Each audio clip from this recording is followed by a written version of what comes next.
Bonjour à tous, une petite vidéo, sans ma tête pour une fois, qui concerne les classements de marche nordique.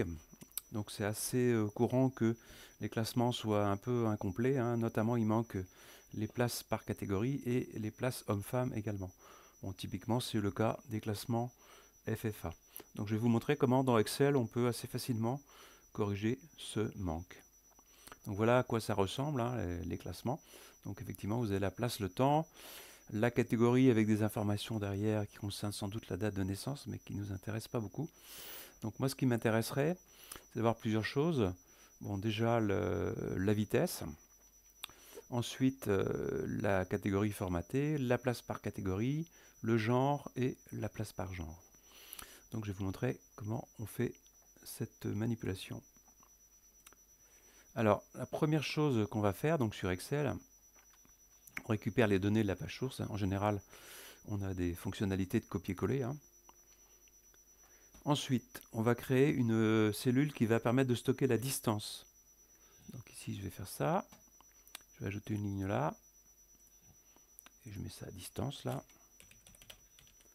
Voilà. Et ici, je mets par exemple la distance de ce jour-là. C'était du côté de Nantes, là, 12,4 km. Voilà, on va mettre ça un petit peu en gras, histoire de mieux voir ce qui se passe. Voilà.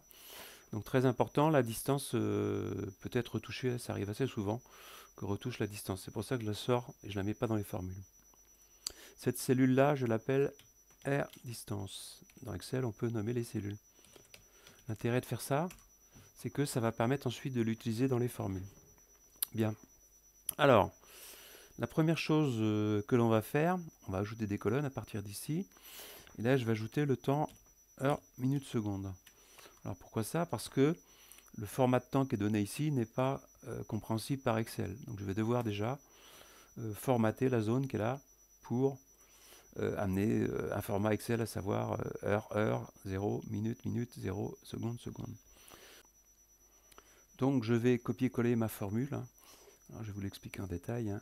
Ici, voilà. Alors à quoi elle ressemble la formule, hein, je viens de vous le dire. On prend ce qu'il y a dans la formule, dans la cellule B3. Hein, B3, donc B3 c'est bien le temps.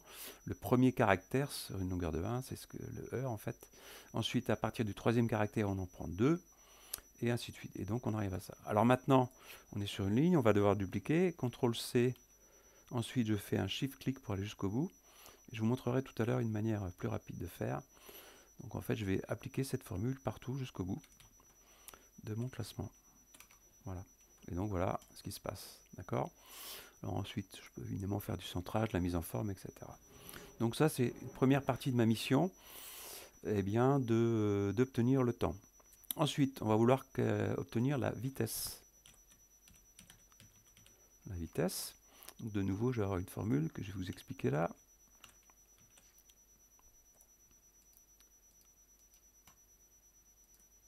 Voilà. Alors, l'explication de la formule de la vitesse, c'est quoi? On prend une heure, hein, on prend une heure et on divise par le temps qui est là, donc celui-là. Donc on fait le ratio entre une heure et ça, et on multiplie par la distance. C'est pour ça que je disais tout à l'heure, l'intérêt de nommer une cellule comme ça, eh bien, c'est qu'on va pouvoir facilement s'en servir dans les formules, hein, sans problème. D'accord?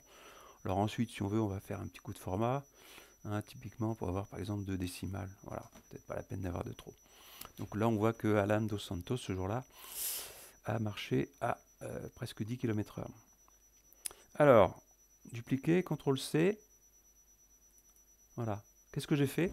En fait, j'ai fait CTRL-C et que j'ai fait un double clic à droite de la cellule. Automatiquement, eh bien, ça a permis de dupliquer la formule sur toutes les lignes. D'accord? Donc voilà pour ce qui est de la vitesse. Ensuite, qu'est-ce qu'on veut? On va avoir la catégorie. On l'a dit tout à l'heure.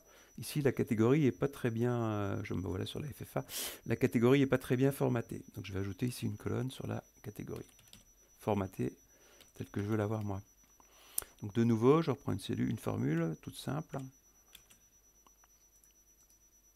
Coller. Donc soyez pas inquiets, hein, toutes ces formules-là, je vais vous les mettre dans le texte de la vidéo. Donc là, j'écris quoi? Eh bien, gauche de E3,3. Tout simplement, ici, je prends les 3 premiers caractères. Hein, les 3 premiers caractères de la catégorie, j'ignore les autres. Même principe, Je vais dupliquer ça sur toutes les lignes. CTRL-C, clic, clic, et automatiquement, ça a été fait jusqu'à la fin de mon tableau. La catégorie. Ensuite, je vais avoir les places par catégorie. Place, catégorie. Voilà, donc de nouveau, je récupère une formule. Donc ça, c'est pour éviter de passer trop de temps à taper, hein, tout simplement.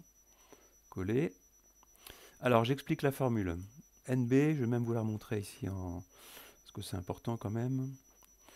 Donc là, la vitesse, voilà, catégorie formatée, et on en arrive, voilà.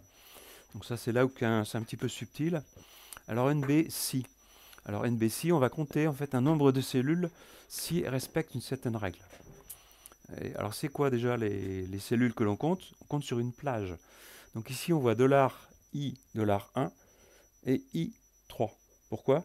Parce que $i, $1, en fait, c'est une cellule qui est fixe. En fait, c'est ni plus ni moins que la cellule qui concerne le premier. En l'occurrence, ici, Dos Santos. On va compter toutes les cellules qui contiennent la même catégorie qu'un coureur. Voilà, plus précisément, c'est ça qu'on fait. On contient toutes les cellules depuis la première qui contiennent la même catégorie qu'un coureur. Voilà. Et donc, on regarde notre affaire. Donc, c'est ça. J'applique. Alors évidemment, lui-même, il est tout seul dans sa catégorie, il est premier, pas de problème. CTRL-C, clic, clic, voilà. Et là, qu'est-ce qu'on voit? Eh bien, on voit bien les places par catégorie. Alors on peut vérifier que, par exemple, notre M3M, là, Master 3 masculin, est bien le deuxième Master 3. Et ainsi de suite. Là, il est deuxième parce qu'il y avait déjà un M4 devant. D'accord? Donc voilà comment on obtient les places par catégorie. Alors ensuite, qu'est-ce qu'il nous reste à faire? Ajouter le genre pour avoir les places par genre. Bon, pas de problème, même principe. Alors on va agrandir ça un petit peu. Hop, on va mettre le genre là. Alors comme tout à l'heure, je vais coller ici une voilà qui est toute simple. Droit de I3, en fait je prends ni plus ni moins que le MF qui termine la catégorie. Hein. Dans la FFA c'est comme ça. Le MF qui termine la catégorie détermine le genre. Comme tout à l'heure, CTRL-C, clic, clic, voilà. Et donc j'obtiens bien ici la première femme qui était Angélique Doms. D'accord?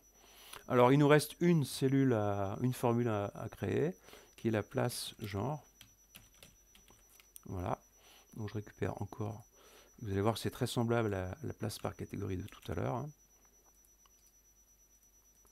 Voilà, donc c'est le même genre de formule. Hein. En fait, on cherche dans la plage, depuis la première ligne, eh bien, toutes les cellules qui ont le même genre que celle où on est. Et du coup, ça nous donne le nombre de places dans le genre où on est arrivé. Donc lui, sans surprise, il est premier.